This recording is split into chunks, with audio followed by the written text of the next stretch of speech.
காவல்துறையின் குறைந்த அளவிலான அனுமதி காரணமாக சென்னையில் திமுக தலைவர் விஜய் திட்டமிட்டிருந்த பிரச்சாரம் திடீரென ரத்து செய்யப்பட்டுள்ளது. வில்லிவாக்கத்தில் மதியம் 12 மணி முதல் 1 மணி வரையிலும், தியாகராஜ நகரில் மதியம் 2 மணி முதல் 3 மணி வரையிலும் மட்டுமே 300 பங்கேற்பாளர்கள் என்ற வரம்புடன் பிரச்சாரம் செய்ய காவல்துறை அனுமதி அளித்திருந்தது. இதற்கு பதிலளிக்கும் விதமாக கூட்டப்பட்ட ஒரு கூட்டத்தில் ஒதுக்கப்பட்ட நேரம் போதுமானதாக இல்லை என்பதால் பிரச்சாரத்தை முழுவதுமாக ரத்து செய்ய முடிவு செய்யப்பட்டது. எஸ் மக்களே, இது என்ன ஜனநாயக நாடா இல்லை ஹிட்லர் ஆட்சி? எனக்கு ஒன்றும் புரியலங்க. மற்றவங்களுக்கெல்லாம் இல்லாத ஒரு ரிஸ்ட்ரிக்ஷன் அண்ணாவுக்கு மட்டும் போட்டு அவரை மனசளவில் கொள்கிறாங்க. இருக்கட்டும், நம்ம மனசுலலாம் அண்ணாவுடைய பேரை நம்ம பச்சை குத்தி வச்சு ரொம்ப நாள் ஆச்சுன்னு அவங்களுக்கெல்லாம் இன்னும் புரிய வைக்கணும்னா அதை கரெக்டாக நம்ம ஓட்டை அண்ணாவுடைய விசில் சின்னத்துக்கு போட்டு அதை ப்ரூவ் பண்ணுவோம். 1000 தடைகள் வந்தாலும் எங்கள் அண்ணன் தாண்டி வந்துடுவார் அப்படிங்கிற நம்பிக்கை எங்களுக்கு இருக்குது. ஏன்னதான் அவர் ஜெயிக்கிறாரோ தோக்குறாரோ அது மக்கள் கையில் கண்டிப்பாக இருக்குது. இருந்தாலும் எல்லோரையும் அலற விட்டுட்டுருக்காரு அப்படிங்கிறதுல எந்த விதமான மாற்றமும் இல்லை. இந்த மக்கள் சொல்கிறத மட்டும் கேட்டு ஓட்டு விஜய்க்கு இருக்குது அப்படின்ட்டு சொல்கிறாங்களா? எங்கள் வீட்டில் மொத்தம் 54 பேர். நான் இங்கே மட்டும் சென்னையில் மட்டும் பெரியமா பசங்க 3 பேர் அப்படின்னு சொல்லி எங்கள் வீட்டில் 54 ஓட்டு விஜய் தான். எங்கள் வீட்டில் 4 பேர், எங்கள் அப்பா தவிர 3 பேர் தான். விஜய் அவர்கள் வீட்டுக்கு ஒரு ஓட்டு கன்ஃபார்ம்னு சொல்லியிருக்காரு இல்லையா? அது பாசிபிள் இருக்கா? ஒரு ஓட்டு நான் அவருக்கு 5 ஓட்டு 6 ஓட்டு வீட்டில் எத்தனை பேர் இருக்காங்களோ அத்தனை பேர். விஜய் ஒரு விஷயம் சொல்லியிருக்காருல்ல, வீட்டுக்கு ஒரு ஓட்டு கன்ஃபார்ம், அதுக்கு வாய்ப்பு இருக்கா? கண்டிப்பா இருக்கு. இப்போ விஜய் அடிக்கடி ஒரு விஷயம் சொல்றாரு, வீட்டுக்கு ஒரு ஓட்டு விஜய்க்கு இருக்கு அப்படின்னு சொல்லி. அது பாசிபிளா? பாசிபிள் இருக்கா?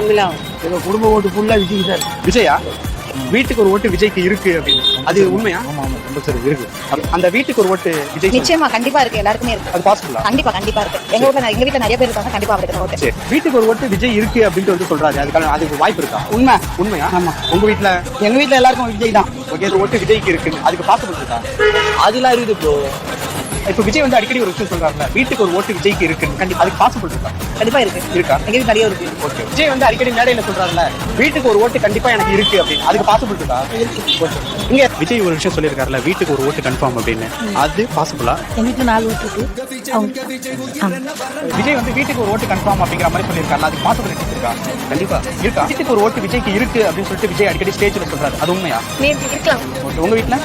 நான் தான் இருக்கேன். வீட்டுக்கு ஒரு ஓட்டு விஜய்க்கு இருக்குன்னு சொல்லப்படுது, அது உண்மையா? இல்ல, 2 ஓட்டு இருக்கு. சரி, ஓகே.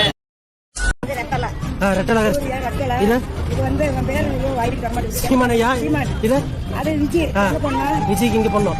விஜய்க்கு போறீங்க? விஜய்க்கு இங்க இளைய தளபதி வரட்டுமா? அவரும் உங்களாட்டம் இளைய தளபதி தானே. சரி, ஓகே, நன்றி. இளைய தளபதி வரட்டுமே. பெரிய முதியோர்லாம் வந்து என்ன பண்ணாலும் இவங்களே என்ன பண்ணிட்டோம் அப்படிங்கிறோம். ஸோ இந்த மக்கள் சக்தி இருக்கிற வரைக்கும் அண்ணாவை எந்த தீய சக்தியாலையும் ஒன்றும் செஞ்சிட முடியாது. அதை ப்ரூவ் பண்ணுறதுக்காக தான் நாங்கள் ஆன்லைன்லேயும் இந்த மாதிரி வாக்கு சேகரிச்சுட்ருக்கோம். தயவு செய்து எங்கள் அண்ணாவுக்கு வாக்களிங்க, அவரை ஆதரிங்க. நன்றி, வணக்கம்.